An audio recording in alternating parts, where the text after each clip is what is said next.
Legislature is back from recess. Next up, Bill number 70-38 COR. Senator Joseph Augustine, sir, you recognized. Thank you, Mr. Speaker. I move to place Bill 70-38 COR in the third reading file, and I wish to discuss the measure. Would you like to go ahead and read the title? I was going to read that if you allow me to. Yes, please read the title. Okay. Thank you, Mr. Speaker. Bill 70-38 was amended by the Committee on Education as it was returned to the committee. It's an act to add a new section 3135 to Article 1, Chapter 3, Title 17, Guam Code annotated, relative to authorizing the Guam Department of Education to lease property within its jurisdiction.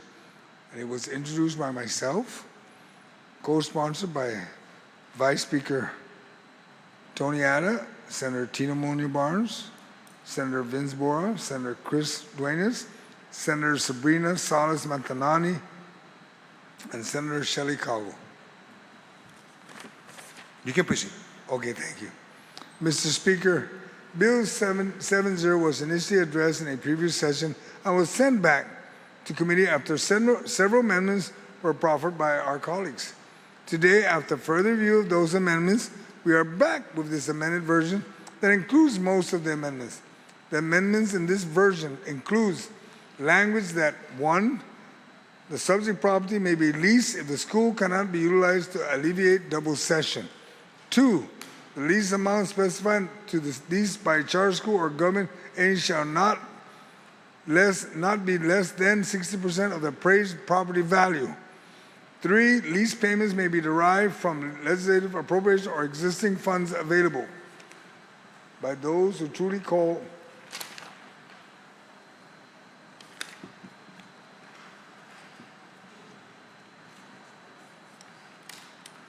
for the GDOE superintendent, chief financial officer, and 3 board members make up the procurement team. With number 5, the addition of the DOE chief procurement officer as an ex-officio member to provide the team with technical assistance relative to procurement laws applicable to the lease acquisition. Mr. Speaker, this bill is one that empowers the Guam Department of Education with the ability to lease property within its jurisdiction. This legislation is straightforward in its intent, but far-reaching in its potential to help strengthen our education system and serve our community for years to come by turning underutilized or unoccupied school properties into possibilities for advancement, sustainability, and reinvestment in our educational system. 20 years ago, Public Law 23-67 was enacted to authorize the Board of Education to establish a fee schedule that each school may use to rent out part of its facilities for community use. This would allow for outside groups to use the gymnasium or cafeteria for a variety of uses for a day. This bill, however, will authorize DOE to execute longer-term leases of unused or underutilized properties. Every dollar generated from these leases will help to repair leaking roofs, hopefully plumbing, upgrades to classroom, and provide better learning environments for our students. In addition to the authorization, this measure creates a procurement team consisting of 5 members, including representatives from the Guam Board of Education and GDOE Superintendent and Chief Financial Officer, to execute the process for approving leases. Mr. Speaker, the revenue earned by these leases will not go into the general fund. Instead, it will go into a fund separate and apart from the general fund, requiring approval by the Board of Education to expend funds that will be reinvested directly into our schools where it is most needed. This is about embracing innovations to solve long-standing problems and provide our educators and administrators with the tools they need to create a better future for the next generation. While it may not fully fund and address all the maintenance need, it will help to provide additional resources to help our schools thrive. I want to thank the good chairman on education, Senator Bora, and his team for working with me on this amended version and seeing the impact this bill can bring to help DOE. So for our students, our schools, and to assist in addressing the challenges in public education on Guam, I humbly ask for your support to vote and pass this bill, my colleagues. Thank you. Thank you very much, sir. On the bill. Any senators wishing to speak on the bill?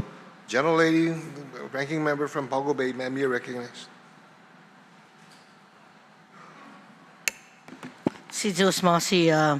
Mr. Speaker, for giving me the opportunity to rise and speak on this measure. And I want to thank the good author from Jigu for allowing me to be a part of this sponsorship with him. And I want to say that allowing this bill will allow the Department of Education to lease properties in strategic locations, which can ensure that underutilized or vacant spaces that DOE have would be repurposed to meet the needs of our students that are going to public schools, and also the needs of the department, the DOE. So leasing could literally generate revenue, and by utilizing surplus or unused spaces could literally reinvest into maintaining or improving existing facilities and educational programs. So that is one of the reasons why I supported this effort, Mr. Speaker. And if this bill is enacted, DOE would be authorized to lease the properties within its jurisdictions, and the handling of these lease agreements shall be conducted by the procurement team that the author of this legislation talked about, which would include the 7 members, consisting of 7 members, and the superintendent or the designated representative, the chief financial officer or designated representative, and 5 members from the Guam Educational Board will be a part of this. And again, the revenues collected from these lease agreements shall be used for the, as noted, the maintenance, renovation, and capital improvements projects for our Department of Education. Again, we look at opportunities, Mr. Speaker, in supporting and helping out the Guam Department of Education. And I want to say that when I was first looking at this bill, I wanted to ensure that if the department received any revenues or any resources from this, that there would be a fee.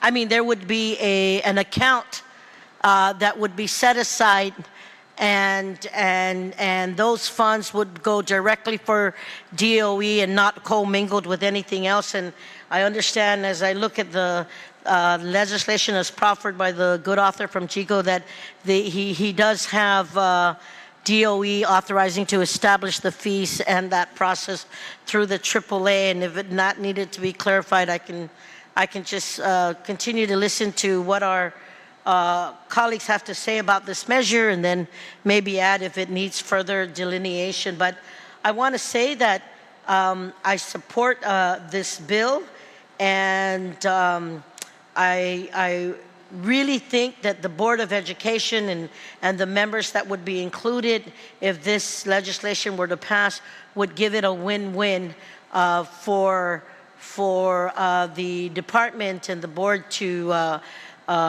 I guess, authorize them to lease the property of jurisdiction that is available. And there have been some examples of the DOE's inventory that has not been utilized, and instead of it deteriorating, that we use it for specific purposes. And we understand that there's been several inquiries and recommendations or requests to rent facilities within the Department of Education that has not been utilized for more than several years. So thank you again, Mr. Speaker, for giving me the opportunity to speak on this measure, and thank the good author from GIGO for putting my name to this, and literally seeing again another solution to create new resources for the Department of Education to make sure that those facilities that are within the jurisdiction of the department are not just staying stagnant or deteriorating, that there is some kind of utilization, and then if we get the resources, that it be specifically used for maintenance, renovations, and capital improvement projects just for the Department of Education. So thank you for giving me the opportunity to rise and support this measure, and ask my colleagues to support the efforts. Sizus Masi. Thank you very much. Let's go take a short recess.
Legislature is back from recess.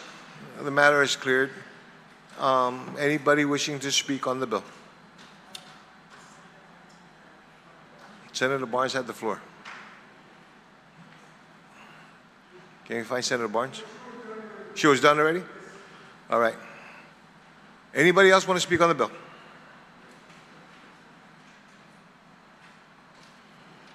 Anybody? I'm sorry. The Senator from Vergara, ma'am, you're recognized. Thank you, Mr. Speaker. I like the intent of this bill because I agree that if only we can have DOE generate revenue to help fund the gaps that is for the things they need, especially like capital improvement projects and maintenance. And I think this is a change to what was currently in law, Public Law 23-67, which allowed for the permission of the use of their facilities. This one goes further. It would lease property both to commercial vendors as well as to government entities. And so it's my understanding that when we are providing resources to other government agencies, normally that is not a part of the procurement. There's no necessity for solicitation at this point. What we know, though, in government, too, that we've seen where DOA has charged Department of Public Health rent for the Hessler building, to our surprise. And so there is this practice that already exists where government charges another government entity for usage of a building. So in the previous discussions of this bill, I know there was a concern about, DOE. There was no bottom as far as what DOE can charge to a government entity, an educational institution, and I think this bill addressed that by not leasing below 60%, which, so I think there's a conflation happening with this bill because I think we need to think about how we're going to deal with public versus private entities that are using these facilities. The other thing that I see is that DOE may have the facilities, they may run the facilities, but they don't own the property in which the facility is located. This was brought up at the public hearing where it could be CLTC property, it could be non-CLTC property. And so this bill as it's currently written doesn't address those issues, or it doesn't create a clear picture of how we're going to treat public versus the private entities. What do we do with the funds if the land belongs to CLTC or otherwise?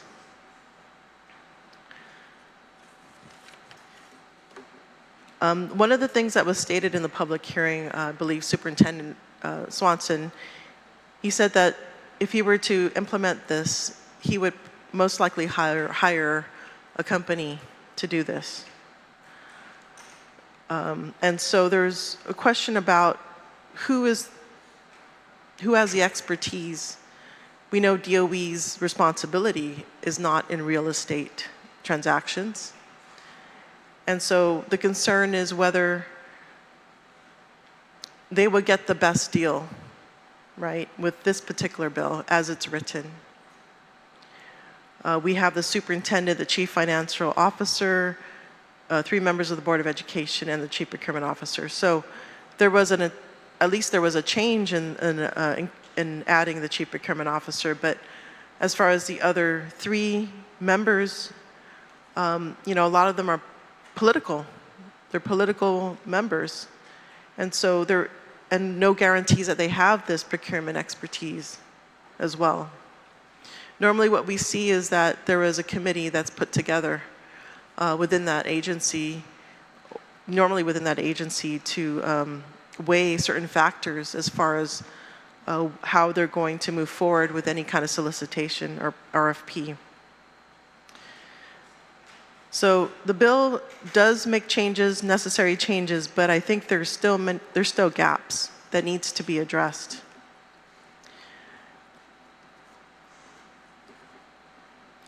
Another thing that, so I do have an amendment to proffer. It's on line 9 to 11, page 3, to amend the bill to read, D, GDOE shall establish fees and regulations pursuant to the Administrative Adjudication Act or law found in Chapter 9, Title 5, Guam Code annotated for the implementation of this section. And so, again, the regulations, I know currently authorized versus shall, I think is necessary. Because, again, we want to be fair.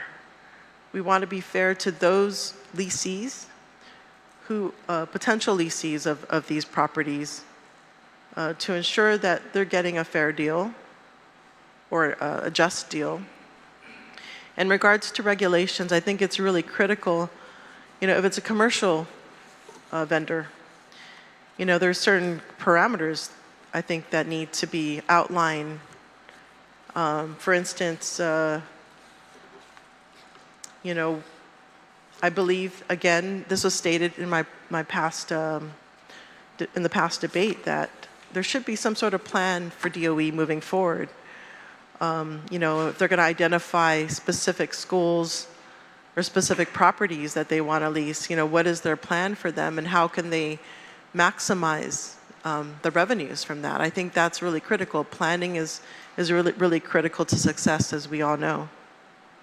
So that's, I think, one of the things contemplated by this amendment.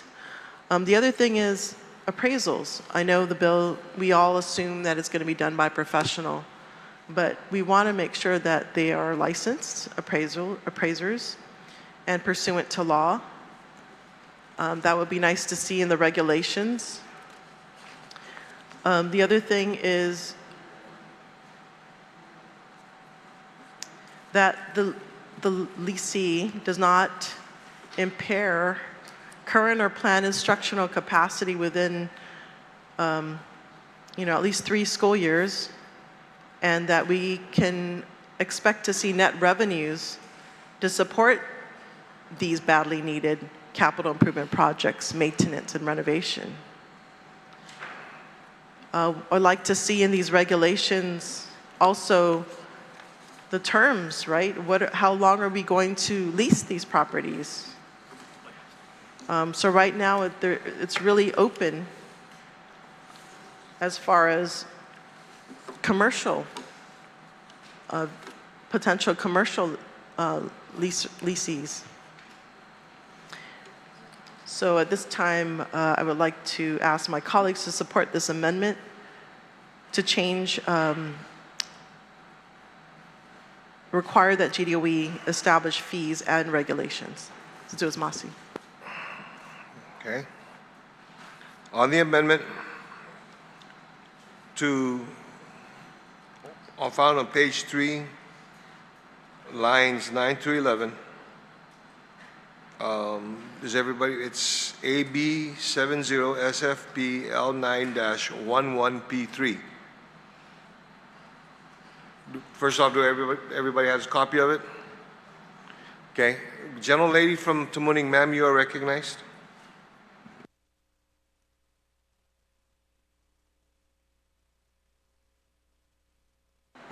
Thank you, Mr. Speaker. Mr. Speaker, standing in a point of order. I believe that this bill, when we were in the Committee of the Whole, was adopted by the Committee of the Whole, by the body, to go into session with regards to this particular bill, right? From that time until we are today, it was changed.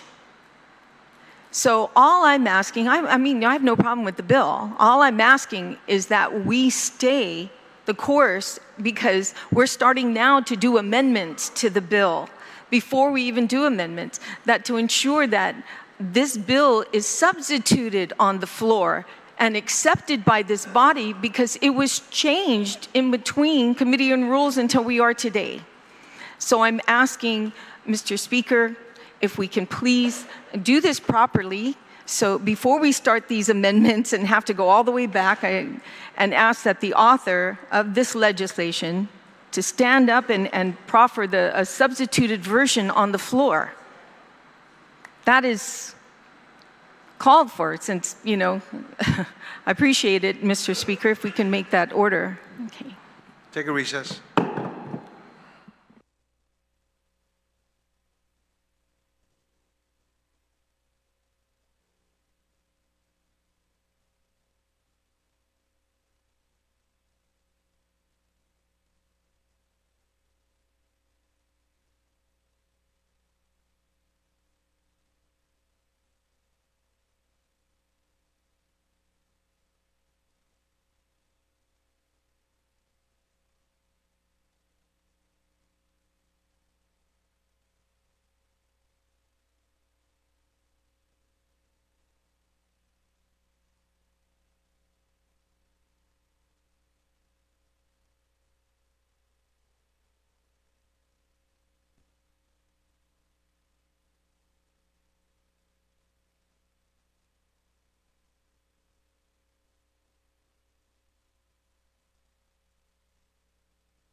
Legislation is back from recess. Senator Jason Augustine, you recognize? Mr. Speaker, due to the discussion going on this bill, I'd ask that we can set it aside after the next bill, which is Bill 73-38, led by our colleagues, Senator Shango. After that one, then hopefully everything is settled, we can move on. All right? On the motion? On the motion, any objections? No objections? You object? No? Okay, so ordered. Did you want to? Mr. Speaker, I'd like to make a motion to reconsider the actions of the body on Bill number 12-38. As you know, yesterday there were 4 people absent when we took the vote on that.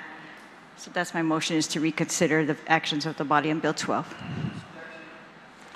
Okay, I have to deal with the motion. There is the motion to reconsider the actions of the body in Bill 12-38. I'd like to call for roll call.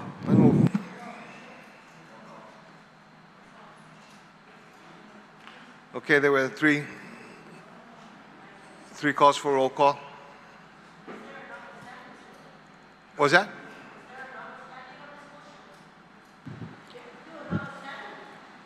Why? To reconsider? That's a regular motion. I can read the title, Mr. Speaker. Hang on.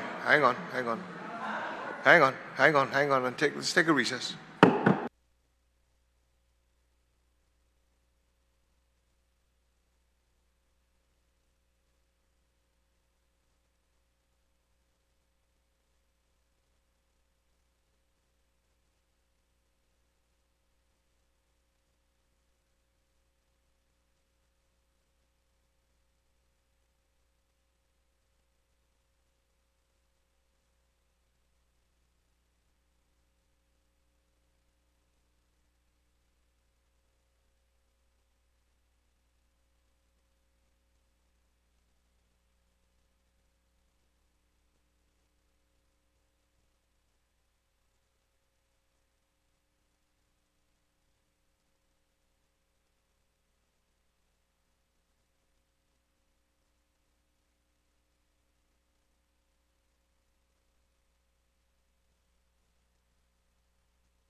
Test. Okay. Legislature is back from recess. Senator Talai, I'm going to rule your motion out of order. To make, Mis- I'd like to make, Mr. Is this on? I'd like to make a motion notwithstanding the rules to reconsider the actions of the body in Bill number 12-38 COR. I'd like to read the title of the bill, and I'd like There is an to call for a roll call. There is an objection to actions of the body. All those in favor Roll call, Mr. Speaker. there is a okay to reconsider the actions of the body. All those in favor, Can I please read raise the your title hand. of the bill, Mr. Speaker? The motion is to reconsider the actions of the body. I will rule on that first before I allow you to read the title. There has been a motion to reconsider the actions, notwithstanding to reconsider the actions of the body. There has been an objection. All those in favor, please indicate by raising your hand.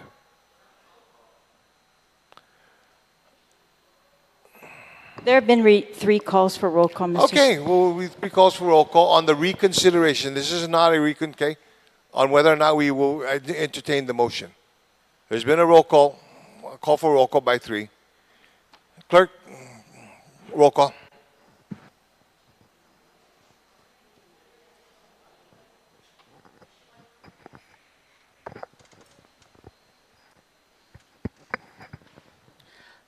Vice Speaker Adda.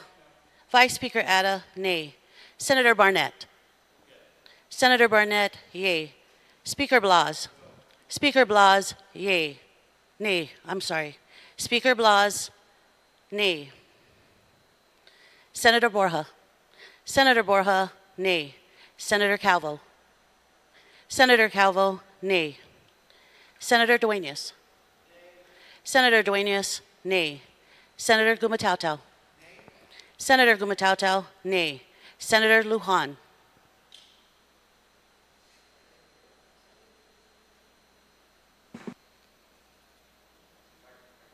I move to excuse members not present.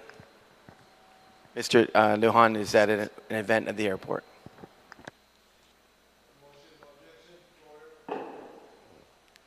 Senator Lujan, excused. Senator Munya Barnes. Senator Munya Barnes, nay. Senator Parkinson. Senator Parkinson, yay. Senator Perez. Senator Perez, yay. Senator Salas Matanani. Senator Salas Matanani, nay. Senator San Augustine. Senator San Augustine, nay. Senator Taitagui. Senator Taitagui, yay. Senator Terlahi. Senator Terlahi, yay.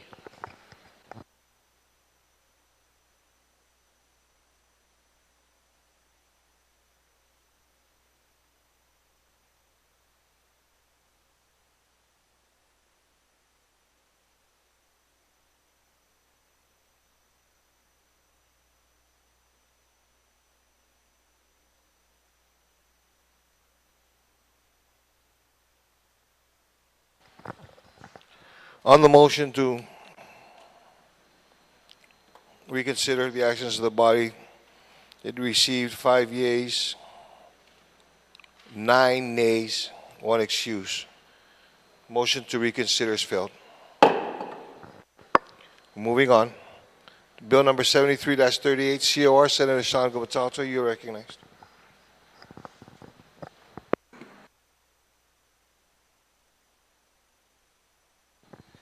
Thank you, Mr. Speaker. I move to place Bill number 73-88 COR in the third reading file and request to speak on the bill. The bill's title is an act to authorize the transfer of the title of ownership and administrative jurisdiction of Lot 15, Block F, Track 9 in Barrigada Heights from the Chamorro Land Trust Commission to the Guam Police Department for the development of a public safety emergency communications center.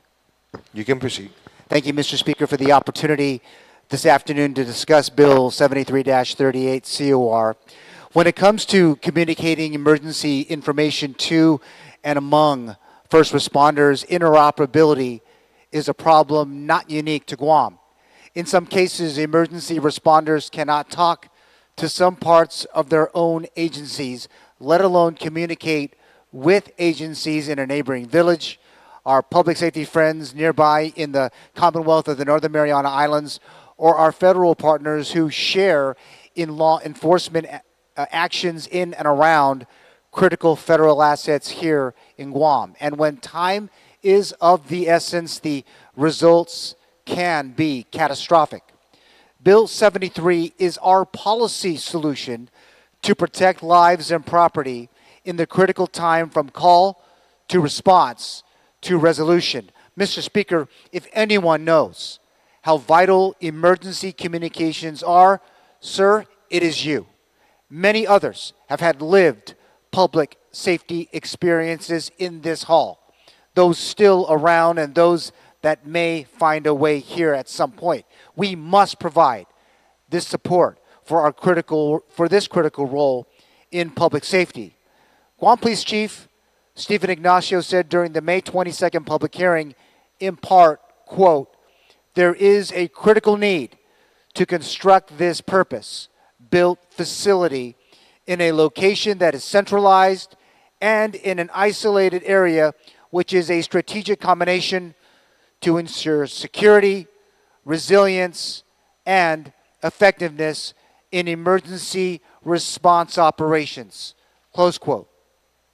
His sister agency of the Guam Fire Department, who will have a lot to do with what could be the facility, said this, quote, "Given GFD's statutory responsibility and operational expertise in managing E911 services, it is essential that GFD be formally included in the planning, development, and operation of the proposed Public Safety Emergency Communications Center.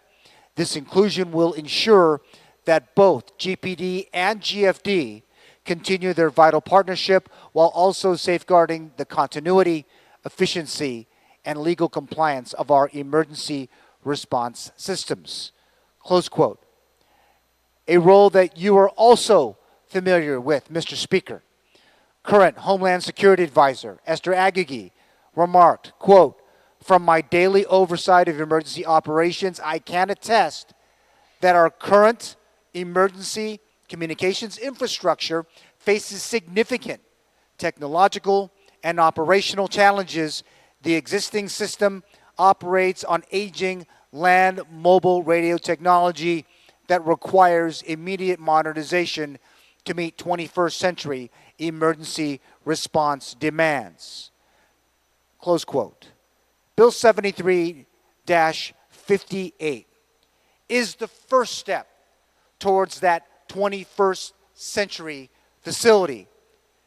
Barrigada was chosen, not by me, but by the Guam Police Department in close consultation with the people of Barrigada. It was during a site visit this past February when Barrigada Mayor June Blas walked GPD, GFD, and I right to the location in Barrigada Heights. The Barrigada Municipal Planning Council followed those steps with a resolution in support of this critical infrastructure in their respective village. We need to join the village of Barrigada and our public safety agencies in this journey to support our people. Government land for an important government purpose. There is still more to do. Identifying local and federal funding for design and construction requirements, creating cost share opportunities with local, federal, and military partners, and ensuring E911 funds support this purpose moving forward. But the steps to an emergency communications center are continuing right here in the Yampinko Session Hall. Thank you for the opportunity to present this bill, and I ask each of my colleagues to support our public safety and law enforcement community in their request to secure public property for a much-needed communication center. Thank you, Mr. Speaker. You're very welcome. On the bill, gentlelady from Tamuning, you recognize me. Mr. Speaker. Mr. Speaker, I have some questions to ask the author of the legislation. What are your questions? Thank you. Mr. Speaker, according to the committee report, it showed that a letter was, well, actually, the minutes of a meeting of the Chamorro Land Trust. And in this section, well, they actually had several bills coming from this body to address. But in their remarks on Bill 73-38, COR, it said that ADD-JB Cruz presented Bill 73-38, aiming to transfer ownership and jurisdiction of Lot 15, Block F, Tract 9 in Barrigada Heights from the Chamorro Land Trust Commission to GPD for the Public Safety Emergency Communication Center. The AAD-JB Cruz informed the board that a quick assessment revealed Chamorro Land Trust issued more land area in the Barrigada Heights parcels than available, potentially affecting the availability of the specific lot. So Charlene Mayo suggested allowing the acting director to identify other available parcels suitable for GPD's needs. Commissioner F. Respicio makes a motion, says, I make a motion that the acting administrative director send a letter to Vice Speaker Addo, who is the oversight chair, to the author of this bill to inform that Chamorro Land Trust will be identifying alternate lots that will be suitable for GPD's needs while also fulfilling Chamorro mandate. So my question is, has that letter come from Chamorro Land Trust to make those suggested other areas that are needed? Will the author yield to the question?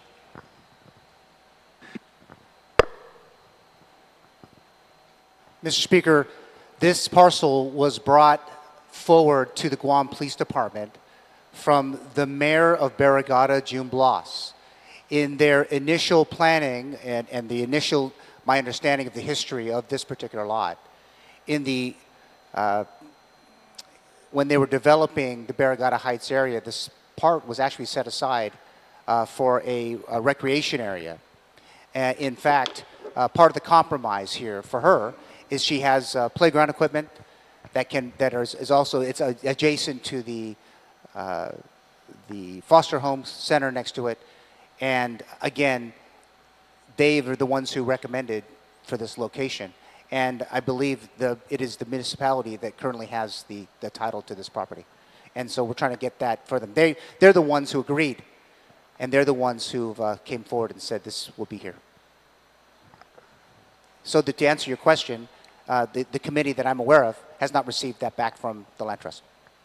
So Chamorro, I'm sorry, it's kind of hard to hear unless you're speaking directly into the microphone. Did he say that Chamorro Land Trust did not provide that additional alternative, as they mentioned?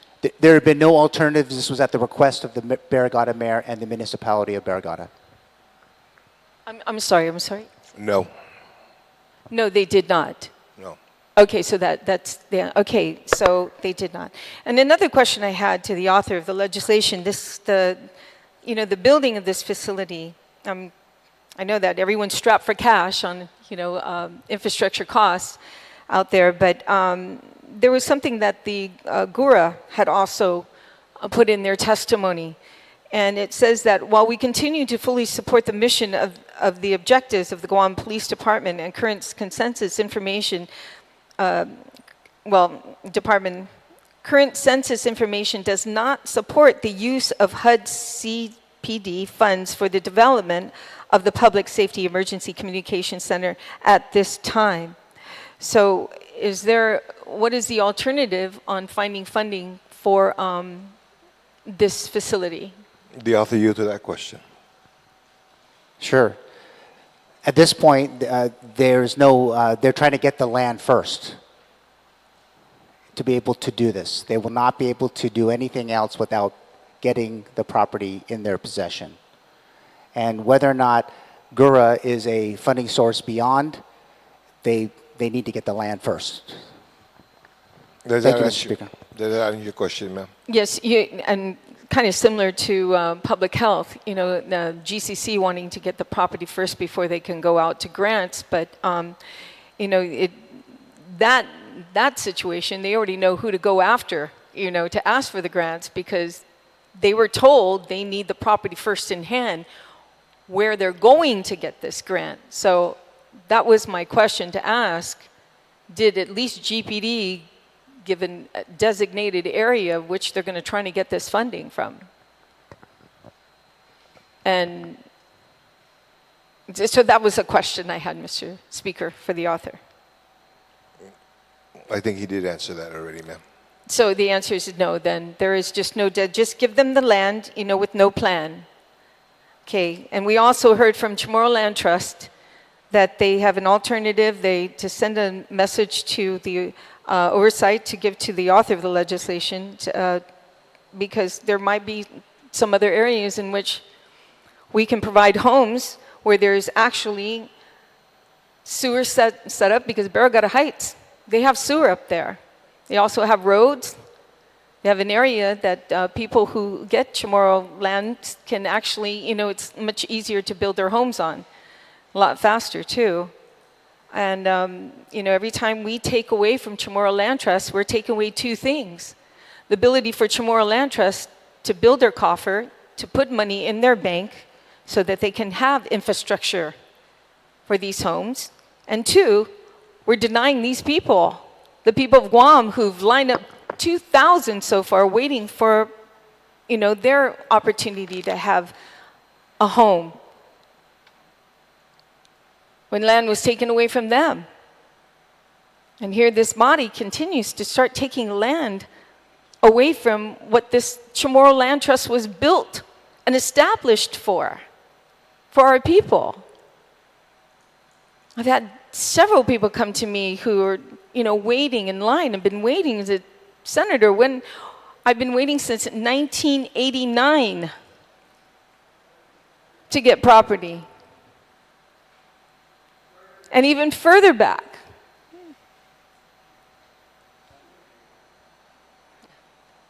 Mr. Speaker, just point of information. It started in 95, not 89. Okay? Just so it makes it a correction. Okay. Maybe the you should numbers talk wrong. about the land for the landless and the other programs. Could be land for the Yes. landless. Yeah. That was land for the landless?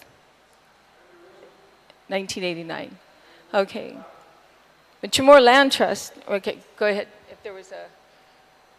But Chamorro Land Trust was built and put in place and from this body to ensure that property would be given to those who don't have property, who don't have land.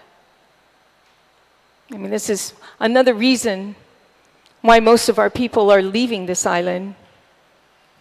They want to stay. This is their homeland. But if they can't even have a homeland or given the opportunities to have one, then it's easier for them to just pack up and leave. Because in some states, it's so much cheaper to live there. I mean, let's not start pushing our people off this island, giving them more of a reason to leave.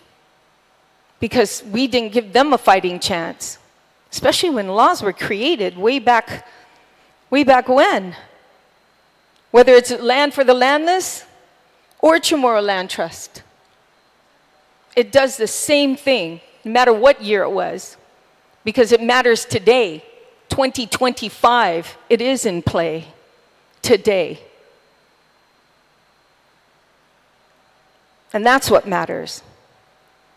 So I just hope my colleagues have a conscience on that. And remember, every time we start giving this property away, you're hurting a family, an opportunity for our people to have a home.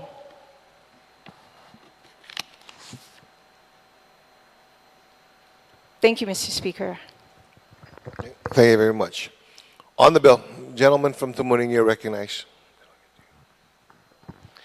Cesar Sponsi, Mr. Speaker, and I rise in full support of Bill 7338. I've been listening to some of the discussion on the set-aside potential that Senator Gubitauto and his committee under Public Safety have been contemplating. And there's a refrain kind of similar to what we had discussed when we were talking about the issue of the grading possibilities and the establishing of new acres of property for Chamorro Land Trust recipients. And now we have this discussion for a precinct, a prior bill, and now, of course, a comm center for public safety.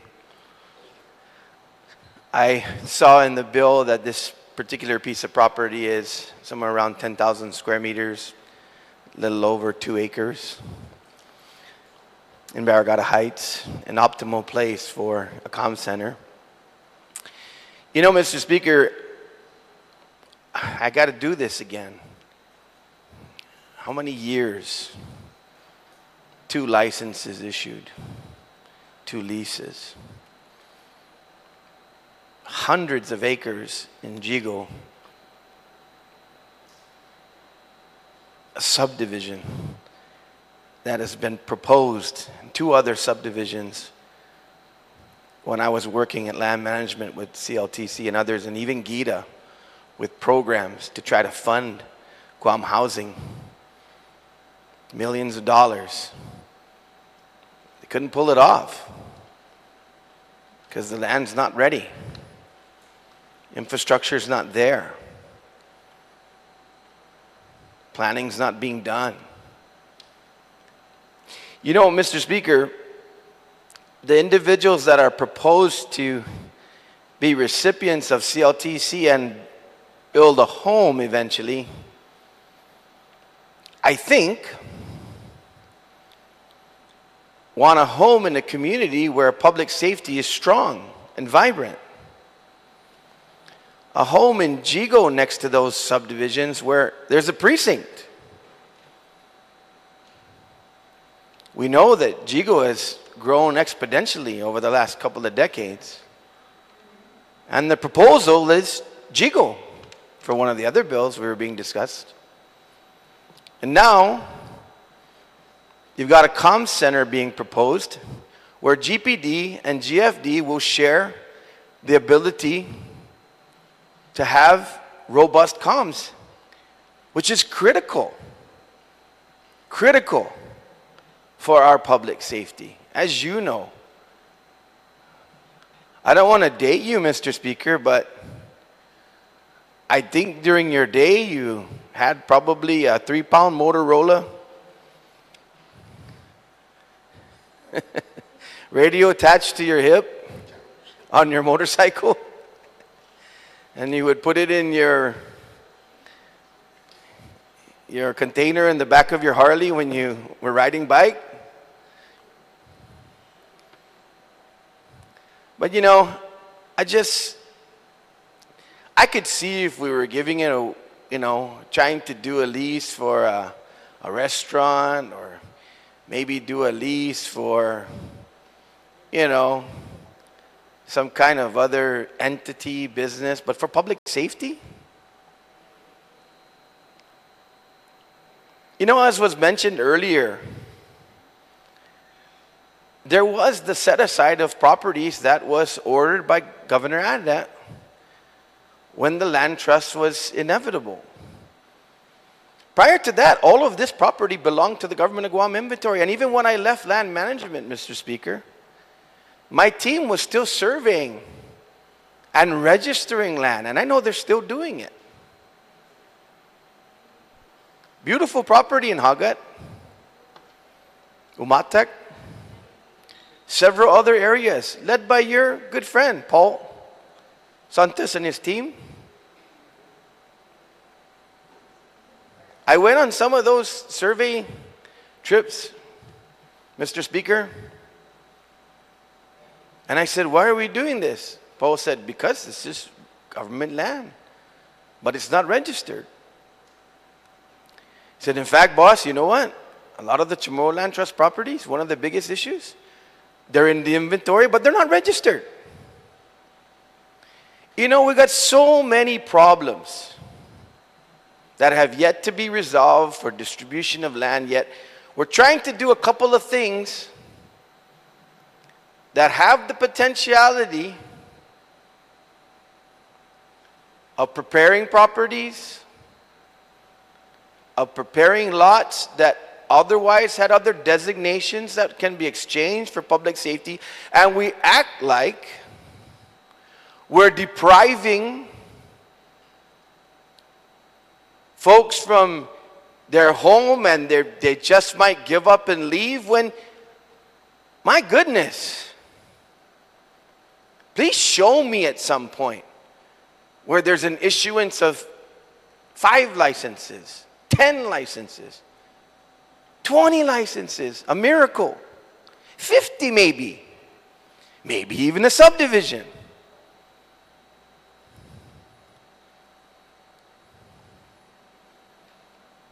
I mean, I get it. Land is finite, without question. But government operations are important, and government operations for public safety are really important. Paramount.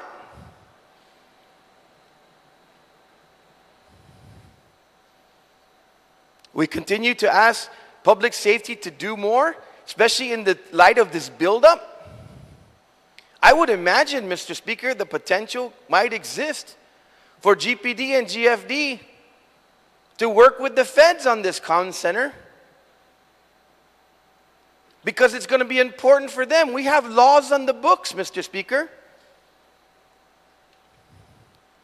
that calls for comm centers to be co-located federal and local.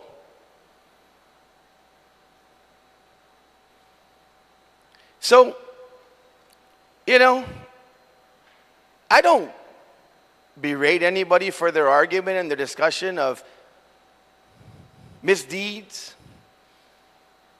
and practices. That's right, call it out. But I get a little bit, grumpy when I see one of my colleagues trying to do something good that's being requested by the government agencies. Not that he woke up one morning and said, gosh, I'm Sean Gumatauta. I have public safety. I better do something. Let me run out there and find some land.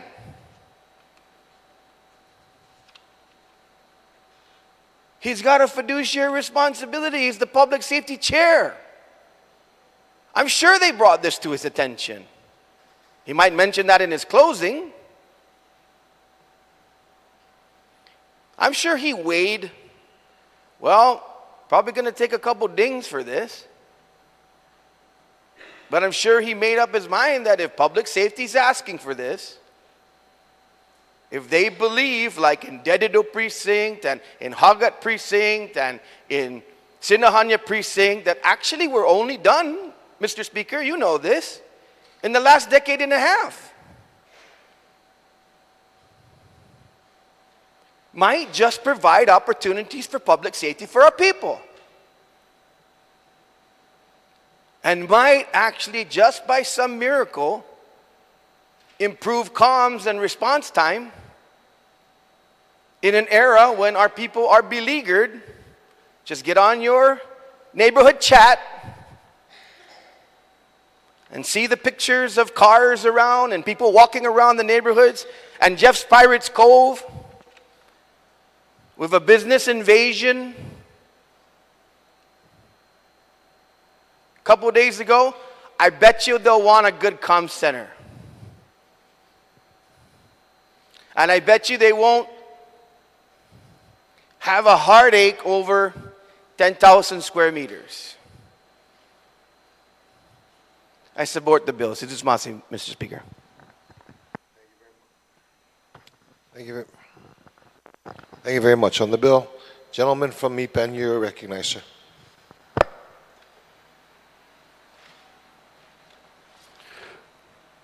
Sido Swasi, Mr. Speaker, for the opportunity to speak on the bill. Just want to note for the people of Guam, there was a whole lot of leeway given in the retiring speaker's comments that wasn't afforded to other members, but just duly noted. And I think the point that those of us who are being accused of peddling a narrative, the point that we're trying to make, at least that I'm trying to make, is that all of this effort to give away the crown jewels of the Chamorro Land Trust Commission, or to take land for this, or to give the National Guard 80% of the village of Molesto. All of this energy, all this effort, if we put our heads together and put the pressure on the Chamorro Land Trust to issue the residential leases that the retiring speaker was saying he wanted to see, then I'm pretty sure we can make progress on that front. But when the will of the body is to continuously raid the Chamorro Land Trust Commission inventory, putting the needs of the government, the needs of the private sector ahead of the needs of the people, I think it's very plain to see that that's what our people are looking at. And it was also said that we're entertaining a bill to build a comms center. But the gentlelady from Tamuning raised some very good points here, that the Chamorro Land Trust Commission is not opposed to building a comms center. They just said that, hey, you know, up there in Barragata Heights, which is a pretty nice neighborhood, they gave away, issued more leases than, or they gave away more land than they actually had leases for. So there's a deficit of land up there. And if you remember the time they were divvying up this Barragata Heights property, it was very suspicious, very suspect who was getting the lots. And so the Chamorro Land Trust didn't say, Ahi or Munga, they just said, Nanganadza, let us look at what we got and let us come back to the Committee on Land here at the Legislature and identify alternative lots that will be suitable for GPD's needs while also fulfilling the Chamorro Land Trust Commission's mandates. And I commend the Chamorro Land Trust Commission. That's a good decision. You know, the author of the bill also, I was kind of confused because the good senator from Tamuning had asked about this letter and whether or not the lots were identified to the Committee on Land. And I believe he had, part of his answer was that these lots in Barragata Heights are owned by the municipality of Barragata, which kind of had me scratching my head because the bill intends to take land not from the municipality of Barragata. It doesn't intend to take land that's owned by the people of Barragata. It says right here in black and white that the land shall be transferred from the Chamorro Land Trust Commission to the Guam Police Department for its use as it so determines, including but not limited to a Guam Public Safety Communications Center. So I'm not calling anyone disingenuous in here. I'm just saying it's right there in black and white. And so I'd like the record to reflect the actual truth of the title holder of the land, at the very least, if we're still dealing in truth around here. And so, Mr. Speaker, you know, I don't necessarily want to get into the philosophical debate of what the Chamorro Land Trust Commission is supposed to be doing for the people of Guam, that our responsibility here as lawmakers to push that policy and to see it through to its fruition instead of just throwing up roadblock after roadblock after roadblock, impediment after impediment, keeping our people from getting on the lots, the lands that they need to get on so that they can have a house, not leave the island. I think we've covered that. But I just think based on the fact that the Chamorro Land Trust Commission has stated on the record that they want to identify alternative lots, I don't think that's a death knell for this effort, which I completely support. We do need a comm center. I'm just saying let's give the Chamorro Land Trust Commission the respect to identify these lots.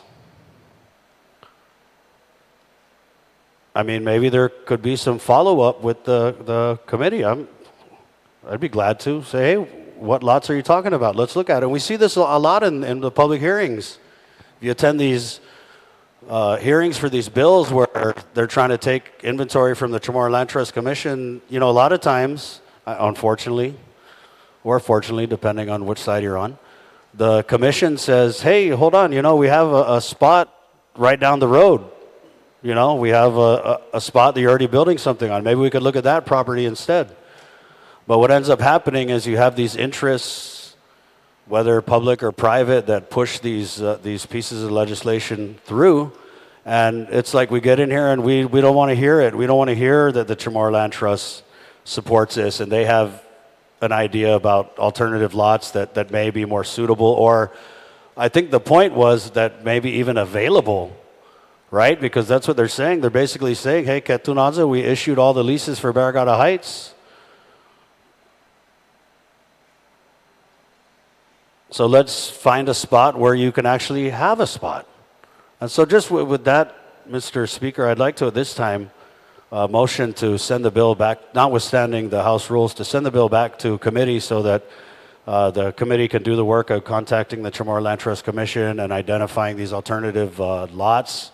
And that, I believe, can be done quickly and expeditiously in concert with the Chamorro Land Trust Commission, because we've seen, Mr. Speaker, in the past when you try to shove something down the CLTC's throat, we passed a law that said, hey, you shall negotiate a racetrack.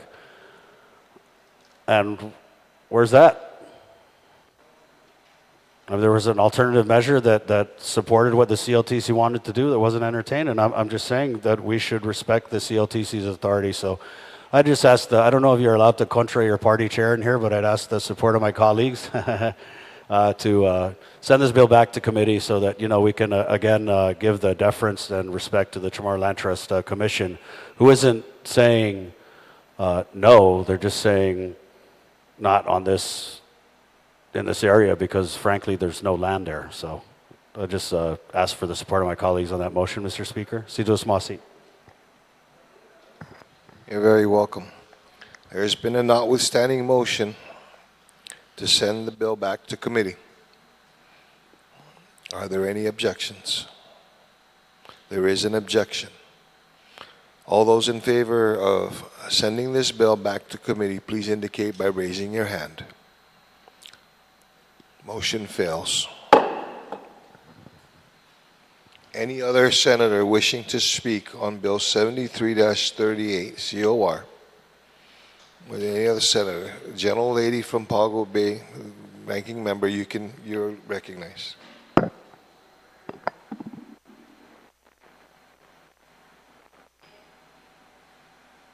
your mic. Thank you, Mr. Speaker, for the opportunity to speak and rise in support of this effort and in supporting giving the Guam Police Department the opportunity to build and develop a communications, a public safety emergency communications center for the people of Guam. Mr. Speaker, our main mandate as a government is to provide for the welfare, the education, health, and safety of our community. And as I was looking at the intent of this measure, there was talks about co-locating and working with the Guam Fire Department to work closely with GPD to co-locate the dispatch center with the next gen 911 center, which, if I'm not mistaken, is privately owned and has an MOU or a rental agreement with the government of Guam. But the Guam Police Department felt it necessary until that they can work with their upgrades on their land mobile radio communications systems that was completed, that they wanted to remain steadfast in the position that a centralized Guam public safety community should be developed on government-owned property. Now, yesterday we talked about the Chamorro Land Trust property and Chamorro Land Trust Commission and what its duties and mandates are and why the property was given back or what it was to do, why the commission was created, why the land trust was created, and literally it was to rectify the unjust taking of the Chamorro homelands from its people. And as we look at this effort, Mr. Speaker, I want to say that we in this August body look for opportunities to provide for the services to our community. And building a communication center is very key and instrumental to providing that safety, providing that general welfare, providing that protection to our community. And GPD's request was to look at it for in a central localized area. I literally want to say, Mr. Speaker, we're the same government that has to work together, the same government that has to provide for the health, safety, and education of our people. That is the government's mandate.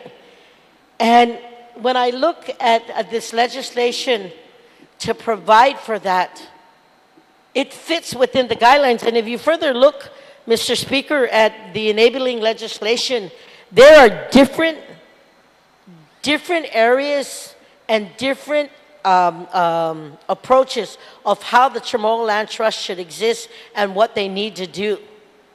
And when you look at that, this creation of this legislation is a part of that. Though this land was never registered, I think that if we look at giving the Guam Police Department the opportunity to have its own center, to have its own safety emergency communication center, then we're doing the right thing for the protection of our community as a whole. And just want to remind our colleagues that this is our responsibility. And this is why 50 years ago, this agency or this trust was created, was to be able to provide back for our people. So I'm going to support the efforts of the good senator from Talafofu, which is God's country, that this is the right move. We're showing the community that we do care for the safety, and this program will help the community when this communication center is done in its own government facility. Mind you, we are a part of the government of Guam. And it's not about taking away, because we're not giving it to a private owner.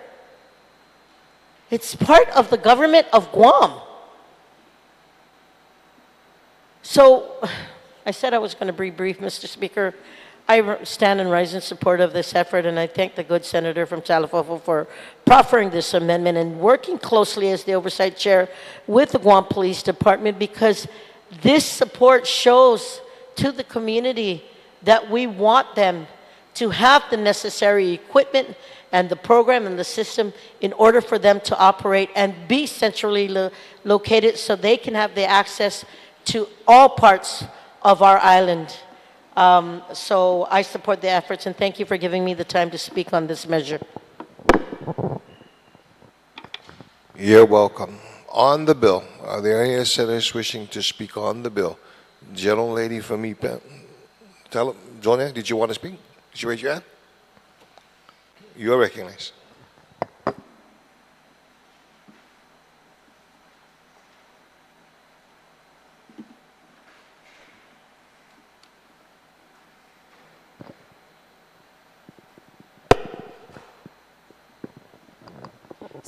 Situs Masi, this is on. All right.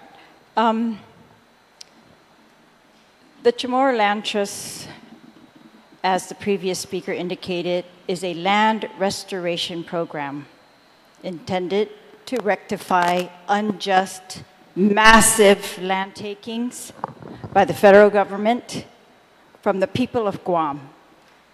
They are the beneficiaries. They are the ones that this land was set aside to take care of. It's incorrect that One of the speakers said that this land is under the jurisdiction of the Barrigada mayor. That's incorrect. It's not even under the jurisdiction of the government of Guam. It's under the jurisdiction of the Chamorro Land Trust Commission. And this bill is not a land restoration bill to the Chamorro Land Trust beneficiaries. It's a land taking from the Land Restoration Trust.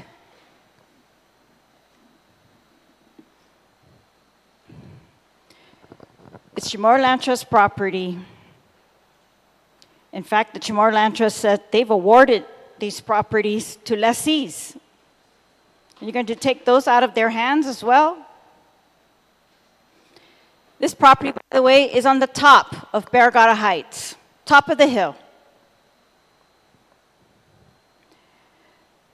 Do we need a central communications center for our PD, fire department, E91 system, civil defense, homeland security? Absolutely. Nobody disputes that. Does that land that they want have to come out of the top of Barrigada Heights? Absolutely not. Does it have to come out of the trust? Absolutely not, and it should not come out of the trust.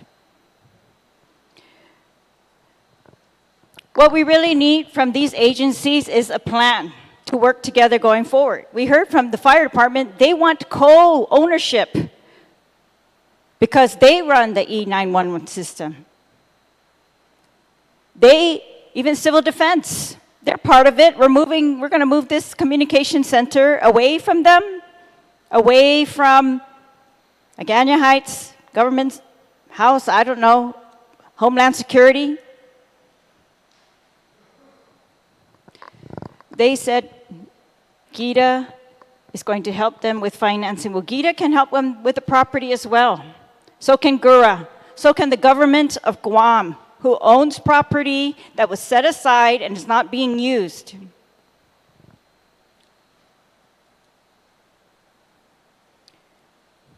We need a plan for this communications center and how these agencies are going to work together. That should come first. That is the urgent need. And then they can find land if they don't own land already. He wants to build it on government of Guam property, build it on government of Guam property.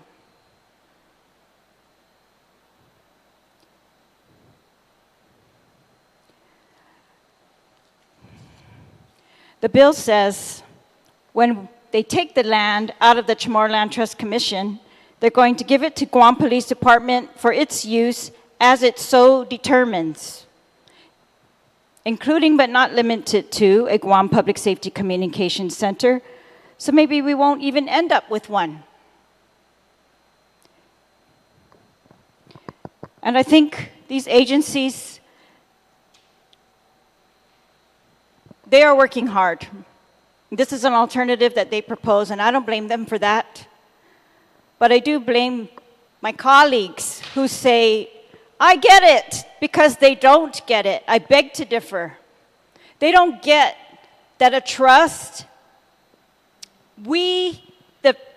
there is a fiduciary duty to the beneficiaries. That's the fiduciary duty. There's no fiduciary duty that we are held accountable to in here, contrary to what was said.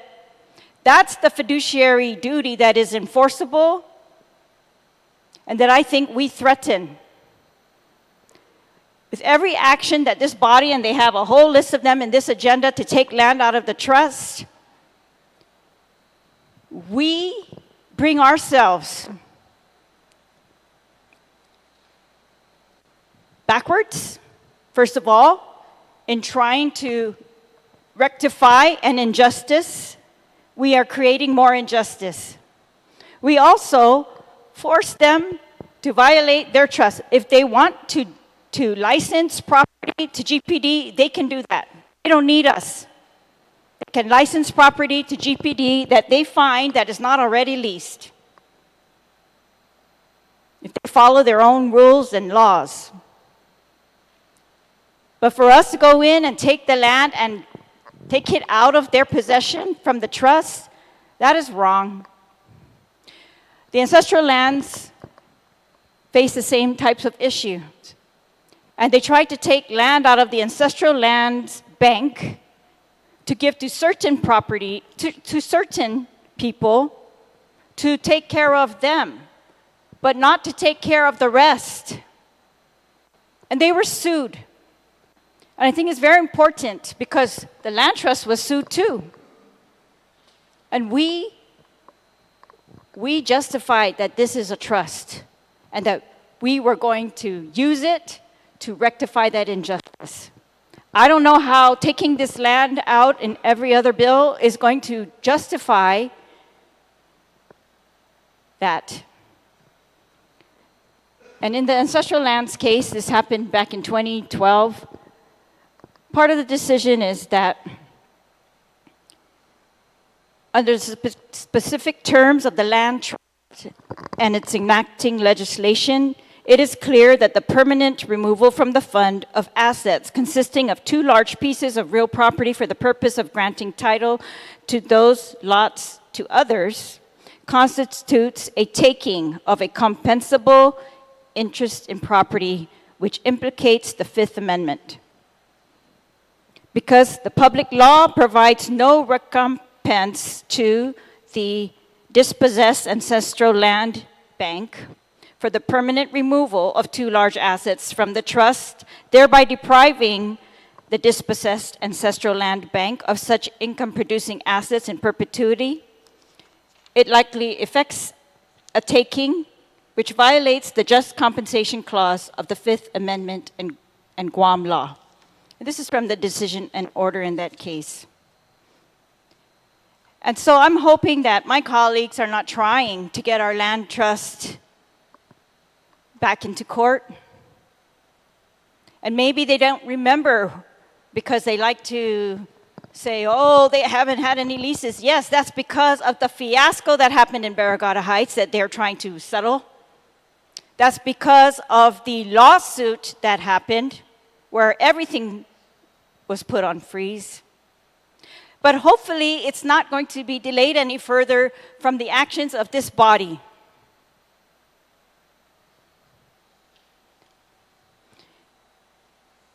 There are other solutions.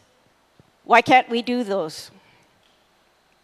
It seems to me the only reason anyone would say we can't use any other land that the Chamorro Land Trust might want to lease or license to GPD is because they intentionally want to take the property out of the trust. They intentionally want to challenge the trust's existence.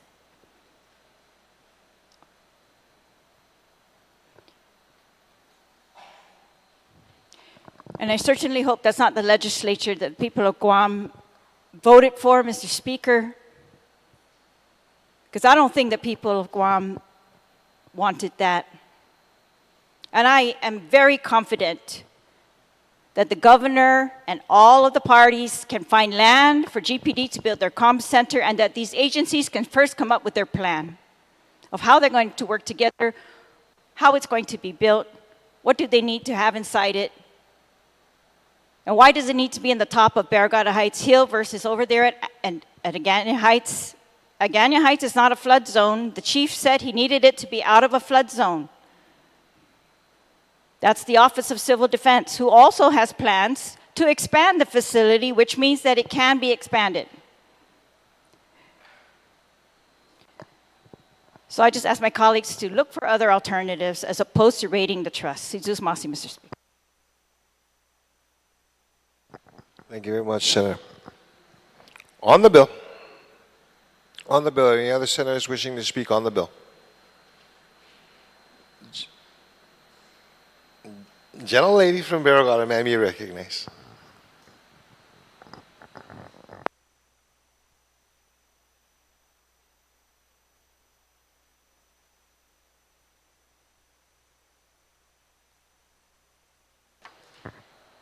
Thank you, Mr. Speaker.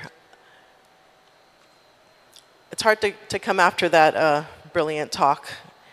I think a lot of the points were highlighted in regards to, what's the purpose of the Chamorro Land Trust is to provide a land restoration for land which was taken away from our people. And it's interesting to me that despite all this information, all this information that's grounded, that there is a refusal to listen to this, to listen to this type of information that is so important to protecting the land trust and its beneficiaries. And we think about, this is our history, this is our people. We are given this opportunity to right a justice, an injustice that happened to us. And it seems to be falling on deaf ears. What does that tell us about our community today?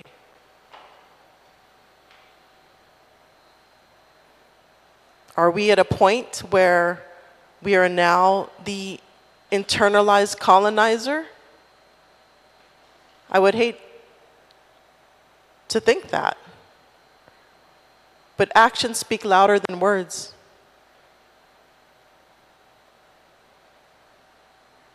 To have a bill in which the land is not available and to outright grab it out of the land trust and away from the interests of the land trust, that is disrespectful against our cultural values.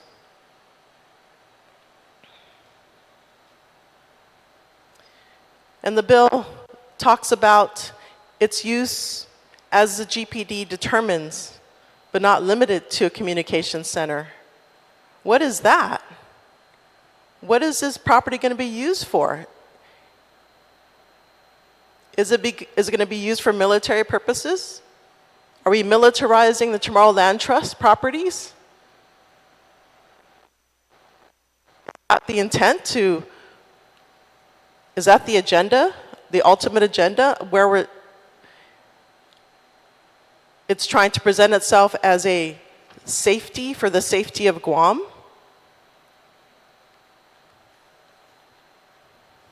I question the agenda of this bill. And the inability to listen to reason, to listen to facts.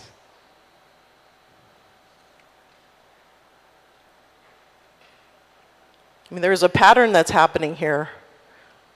Take land out of the land trust for whatever reason, because that's the easiest thing to do, because we have turned a blind eye in this body. There's other properties available that could be available but wasn't sought after. The Chamorro Land Trust Commission even said they will look for other potential properties. They even question whether this property is suitable for this particular use. And it has there was other possible other uses for it, because they, again, like another retiring speaker said, there's more land than what they agreed to for leases in this area.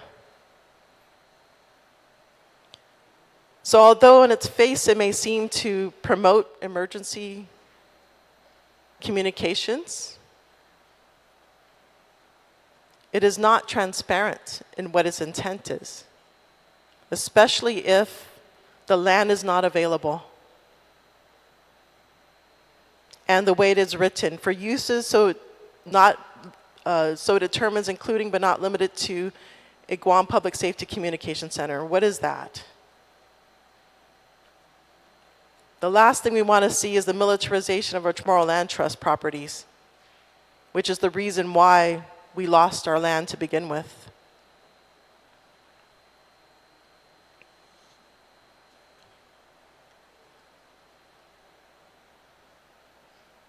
So it just goes to show that this body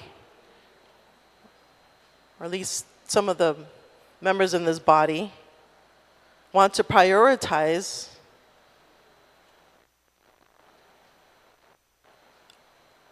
not the beneficiaries and not to right an injustice, but to continue this injustice and even add to it, exacerbate it.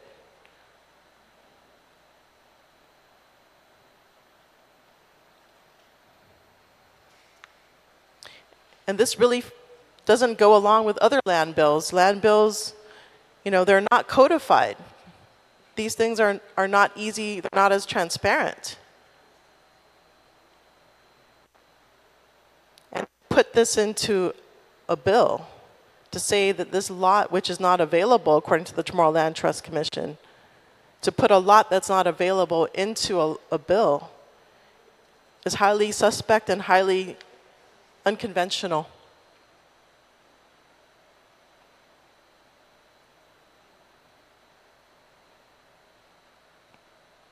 I'm not arguing against communications, emergency communications, but I'm arguing that this bill is creating inroads into the Tomorrow Land Trust Commission.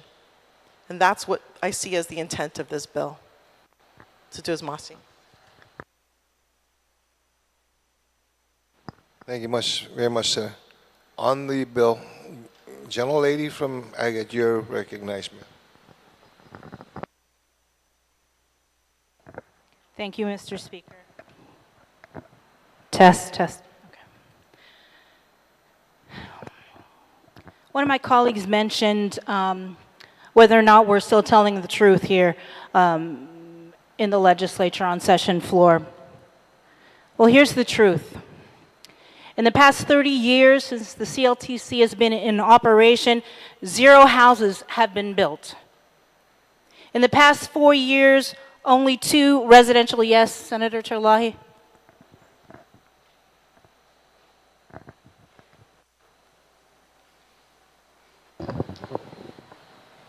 Point of inquiry, Mr. Speaker. I'd like the source of that information. This is from Mr. David Herrera. Obviously He testified We have on one of houses the other all bills, over so I'm the just Chamorro quoting Land him. Trust. And I mentioned this yesterday on the floor as well. Colleagues, let me take a reason. Wait. Colleagues, this is a debate. Okay? And in debate, you let the individuals be able to speak. Unless the debate goes to point of personal attack, what the senator is going to say, you give them time to say. Thank you again. This is. Hang on. Back from recess. Ma'am, you can continue.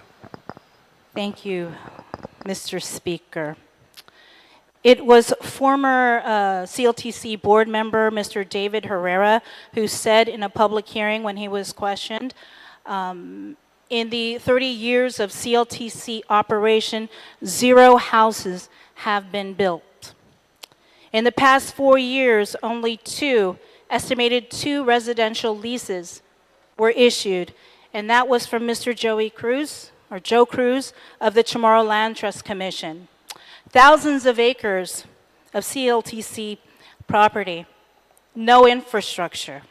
That means no power, no water lines for these lessees.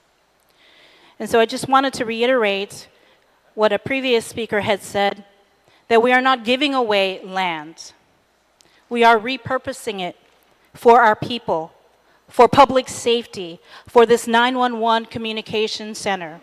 There's also been talk about other bills that we debated earlier this week and also will still be debating. These bills are about generating revenue to finally help the Chamorro Land Trust Commission fulfill its mission. Yes, there was $9 million that was appropriated through the FY24 budget. But when I've watched some of these CLTC board meetings, they have said that this $9 million, it is not enough. Basically, it's a drop in the bucket. So when I hear my colleagues talk about we need to put legislative pressure on the CLTC, we need to come up with other solutions. Actions speak louder than words. What have you done? You have been in office for several years. Some of us just got here, and we are trying to do our best to help the Chamorro Land Trust Commission. Thank you, Mr. Speaker. You're very welcome. On the bill. On the bill. Anybody, any other senator wishing to speak on the bill? Good senator from Jigo. Sir, you are recognized. Thank you, Mr. Speaker. I have an amendment that's being routed, but I'm going to go ahead and speak on the bill. I stand in full support of this bill. There's a serious need, and just to remind our colleagues and the people of Guam, I'm a former police officer. Started in '77. For some of you that were still in high school or weren't being born. But there's a serious need to consider that safety is something we all want for our community from Jigo to Maleso. The need for this property is not for GPD, it is for the island. Yeah, GPD will be the operator. This is about ensuring the people of Guam can rely on fast, efficient, and coordinated emergency response. You know, my colleagues, and for the people of Guam, when you need help, who do you call? GPD. You call the police department. And then you end up, you needing the fire. But it starts, we need the police to respond. And it's also about giving our first responders the tools they need to protect our families and communities. And if you say, let's just find, you know, I don't know, for some of the folks, and I saw me speaker way back when we had the CB radio, if you're on the highland, you can reach from one end to the other. I know for a fact that because I had it back then, where I can communicate with folks in Mauricio. So if you have your antenna low, pray that you can reach us. It's like what you have with your cell phone today. For too long, our police dispatcher center has been shifted from one temporary facilities to another. Pedro's Plaza in Agana, facilities in Tizan, and now Agana Heights. This frequent movement has made it difficult for GPD to make long-term upgrades and maintain the stability of our communication system, which serves as the foundation for public safety. Today, the Guam Police Department has completed their systems upgrade, and there is a wiser decision than to help ensure the vision of the creation of a centralized public safety communication center on government-owned land is made a reality, one that we can all share. We have been discussing the need for agencies to obtain lands that are government-owned. If we can guarantee that the COT's lands are going out to the eligible applicants today and the 1,000 are actively being issued lease, then I have no issue. But it was mentioned earlier. Quatra or dosa na lease manai the past 4 years. Not a pretty picture.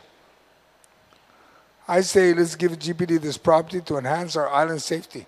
And Mr. Speaker, the amendment I'm hoping you'll get through is to put a time frame for GPD to build the center, the communication center, within 10 years.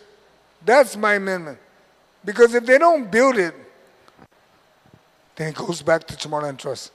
Because it's obvious, mentioned earlier, 30 years malafan nami taza building, taza lease. So there's my land, ito na opportunidad, Guam Police Department to build their center. And if they don't build it, shame on them. And whoever's in the administration, shame on them also. Zeus Marcy, Mr. Speaker, and I hope that I can still speak on my amendment when it finally reaches. I don't know, is it there already? Not yet, or am I too late? Or maybe the author of the bill can include it in his closing to add that. Give GPD 10 years to build it. And if not, then return it back to Chamorro Land Trust. And hopefully they'll have a means to do it. Or can I just proffer it? By just saying it? That it be included in the bill? And it could be the last thing on the bill, actually. They're saying that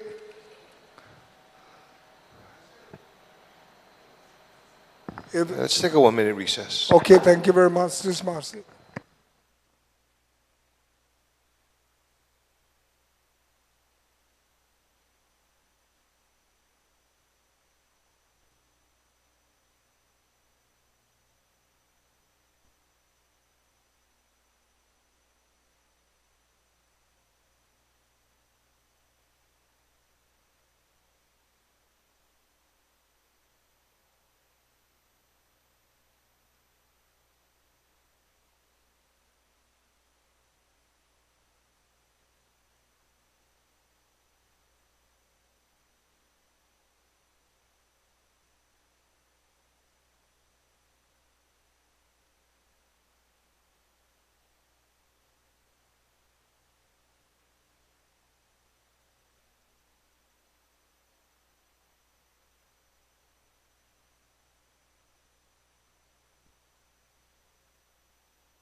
Legislature is back from recess. Senator San Augustine, on Thank your you. amendment. Thank you, Mr. Speaker. This is an amendment B73 JSSA L7P3. This is to add a new section 4 to the bill. And it is to say reversion. The title of ownership of the administrative jurisdiction of Lot 15, Block F, Tract 9 in Bergadines shall revert back to the Chamorro Land Trust Commission should the Guam Police Department fail to construct the Public Safety Emergency Community Center after 10 years from the date of enactment. And then the other parts, the league will make the corrections on the bill. Thank you. So that your existing Section 4 will be now Section 5. That's correct. Okay. Everybody have a copy of the amendment? Any discussion on the amendment? Gentlelady from Ipan, Zonia, go ahead.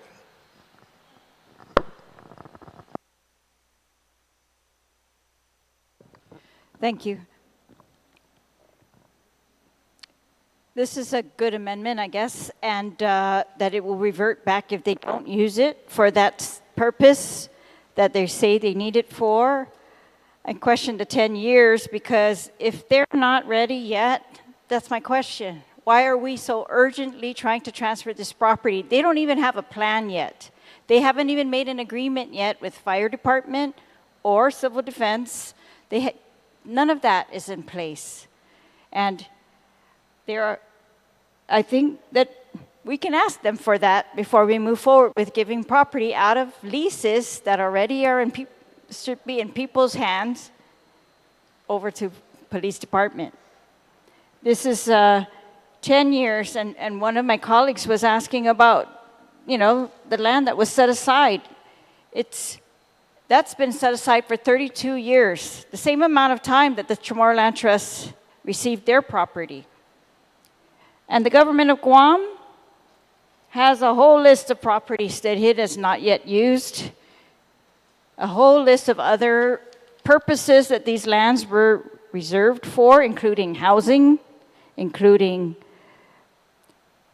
police departments, fire stations, many other purposes. That's just one page of the reserved lands that the government of Guam also has and has not acted on.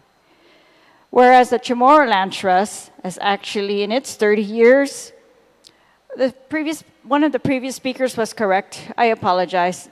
That's correct. There have been no houses built by the Chamorro Land Trust Commission because that is not their mission nor their authority. It is their authority to lease these properties for residential and agricultural purposes. Hopefully one day they will be able to build because we've authorized them now to partner with SUTA, S-U-T-A, and we've given them some money for infrastructure and to partner with Guam Housing. And so hopefully together we will begin to see those other things as well. But in the meantime, it's the Attorney General who's registering the property. The Department of Land Management and Chamorro Land Trust work together to survey, or the individuals have done it themselves to get that done faster.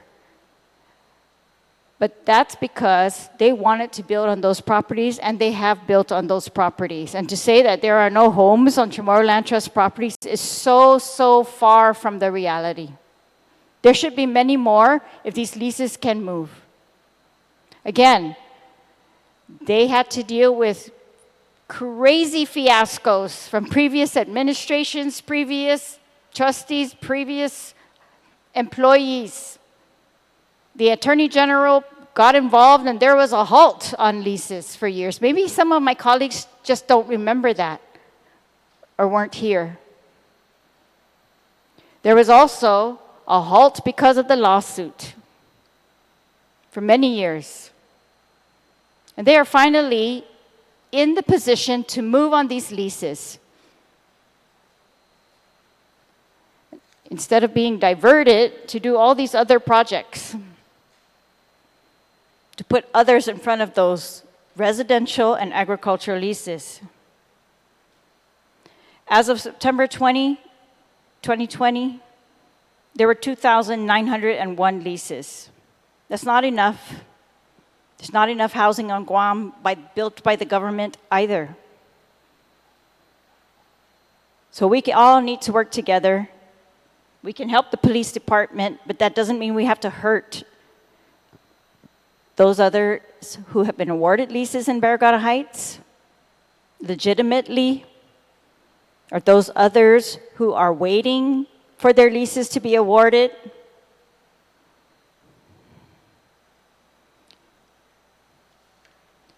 So I will support this amendment, but again, we're being generous to the police department to give them 10 years. We looked at a property that we gave them back in the 34th Guam Legislature, my first term, that they have not built on in Jigo.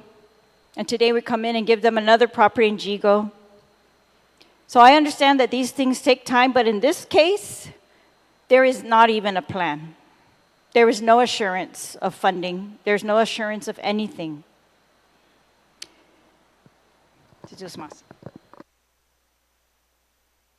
Thank you. On the amendment, gentleman from Tumuning, sir, you're recognized.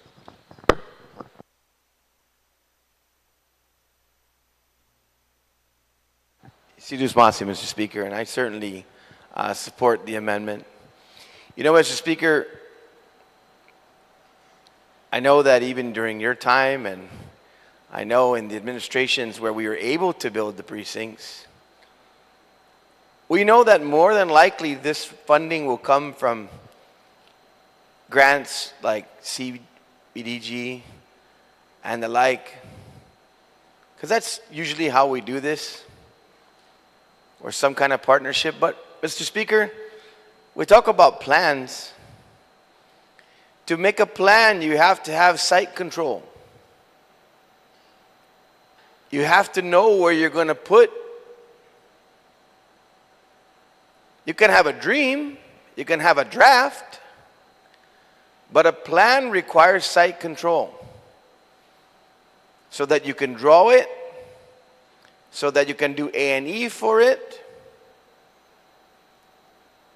because it has to fit within the configuration and the limitations of the property based on the property description.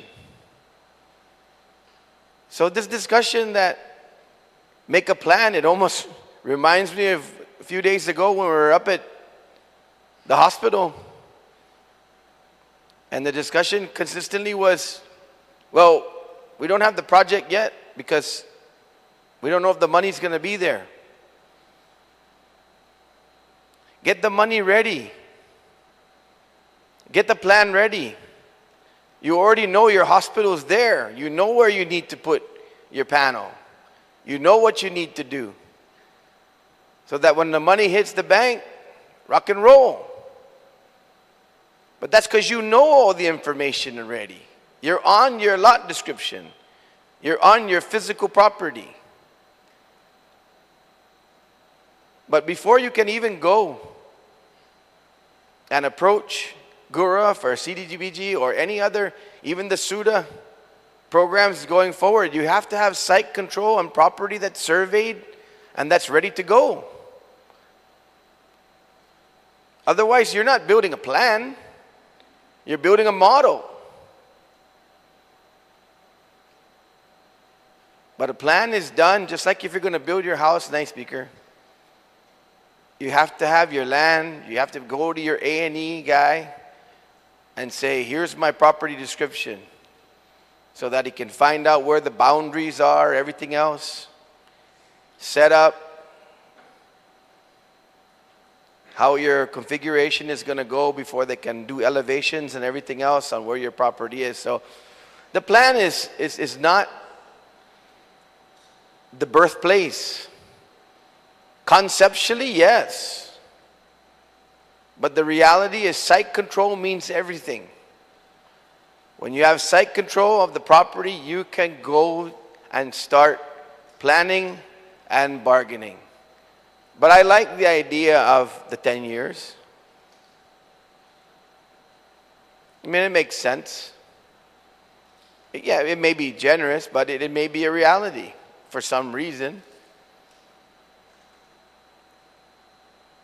And there can be discussions during that time, but at least if they have site control of the property for what they're talking about doing, and optimal locations, which I know the retiring or the author, when he closes, will indicate where this actually came from as well. The mayor's office of Barragata, both the mayor and the vice have been actively engaged in this. So there were a lot of channels that were involved in this discussion going forward. But once again, Mr. Speaker, to make a plan, you have to at least start with site control of the property to move forward. So I support the amendment. Sutusmasi, Mr. Speaker. Thank you very much. On the amendment, General Lady from Tumuning, ma'am, you're recognized. Sutusmasi, Mr. Speaker. Mr. Speaker, I'd like to thank the author of this amendment. Even though I had to kind of nudge him. I mean, he had the idea. Absolutely right. This is an alternative, to give back the property instead of let it be sitting there idle for the longest time. And I'm glad he took the initiative to incorporate this amendment into the bill. But I'm surprised he didn't put 5 years, because 5 years would force them to hurry up. But I guess he decided to stay at 10. I mean, if this was truly the intent of GPD and the mayor's office to want to put this up there in Barragata Heights, right next to a foster home where there's children playing in the playground, and a very busy home, which kind of questions actually even where this is going to be, next to a foster home. Well, that being said, Mr. Speaker, and FYI to my colleague who proffered the amendment, I stand corrected. It was my dyslexia kicked in. It's 1998, not 1989 that I mentioned earlier. It's so I should have just said 19forgotten. That probably makes more sense, though. So thank you, Mr. Speaker, for the opportunity to stand in support of this amendment. Thank you. Okay, for the amendment, on the amendment, any other senator wishing to speak on the amendment? No other senator waiving the, okay, are there any objections to the amendment? Any objections to the amendment? No objections, amendment passes. Any other speaker, senator wishing to speak on the bill? Senator, great senator from Barragata, you recognize me.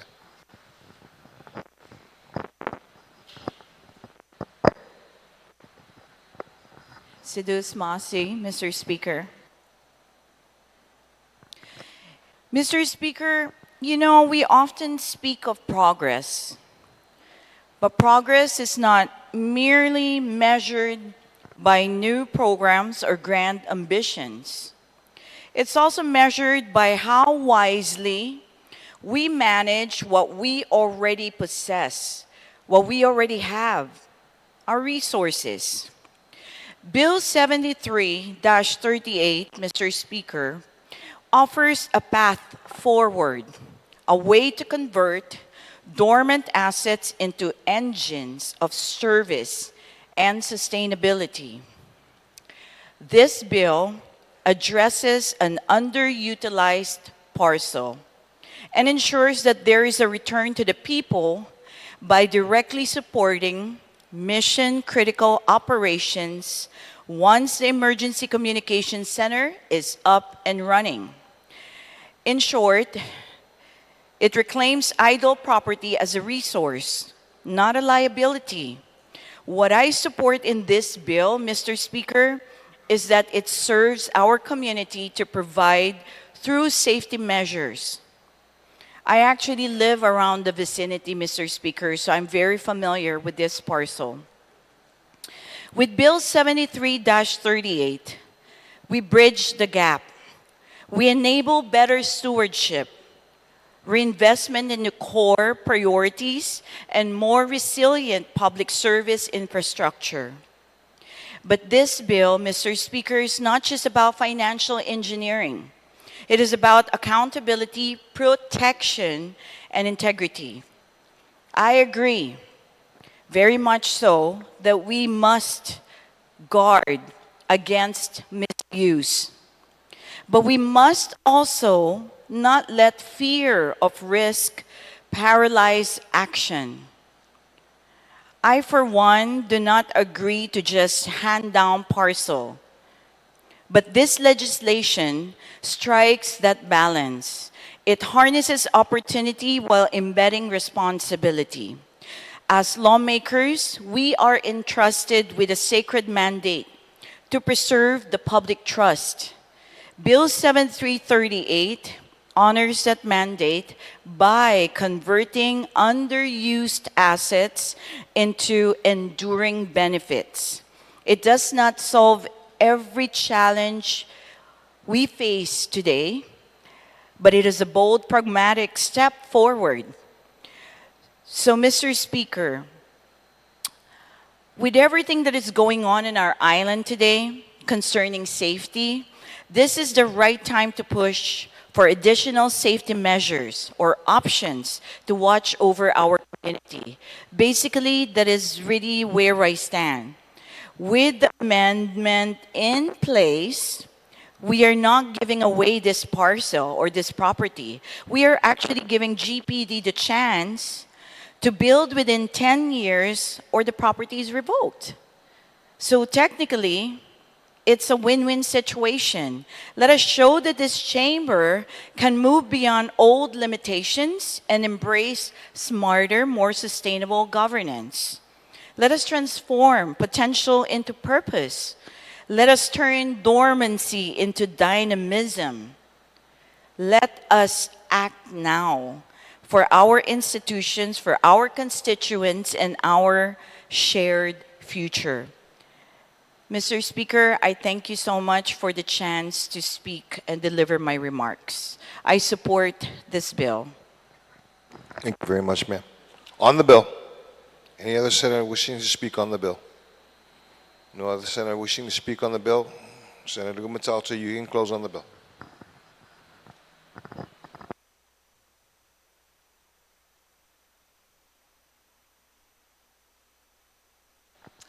Thank you, Mr. Speaker, for all the talk today on this measure. Bill 73-38 sends a message that a priority facility needs a process that prioritizes the most important of issues that faces our people today. One of my colleagues mentioned about just getting here. I'm one of those that just got here. In 2025, I've noticed that there are facilities that are running well in Gov Guam. There are also plenty that, quite honestly, do not exist. A priority that has been brought to us that we need to rise to the occasion, Mr. Speaker. A community has stepped forward to be a part of the emergency response equation. And before I talk about this community, I just want to say that, for reference, on February 11th, my office received an email from GPD. It was a copy of a CLTC 2022 email from Joey Cruz to GPD's Lee Pareda, confirming, quote, based on the aerial map, master plan, and CLTC's lease listing, that lot has not been leased yet. I also checked DLM's land web, and there is no lease that has been recorded there. This is referring to the lot that 6 days later we visited. And I want to talk about that visit if I could. But I want to just take just a second to say this. In 1988, there was an admin assistant who joined the Barrigada Mayor's office prepared to do service, provide service to the people of Barrigada. In 2000, she was elected vice mayor. In 2012, she was elected mayor. When we went on that visit on February 7th, she had a map in her hand.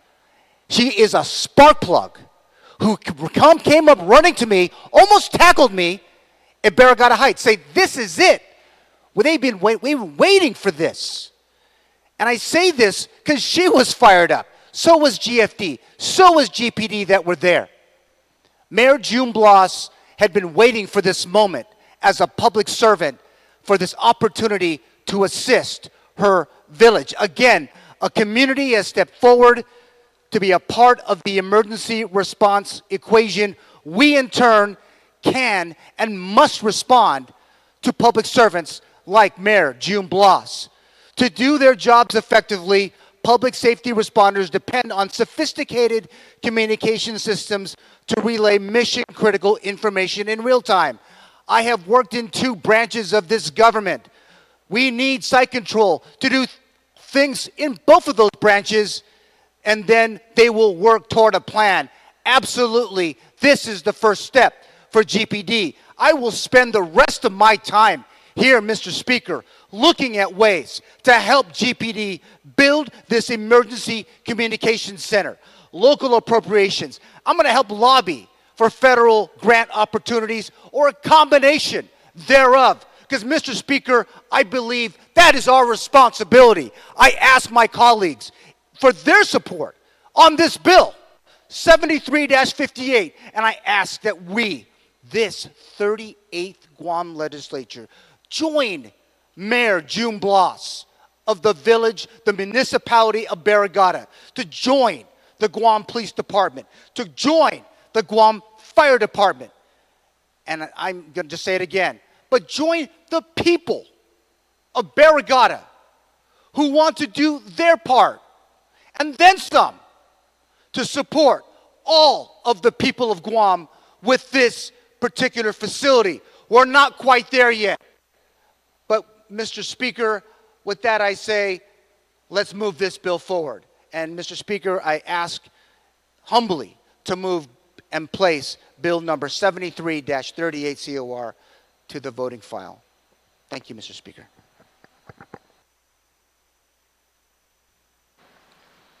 I don't think I can get any more fiery than that, but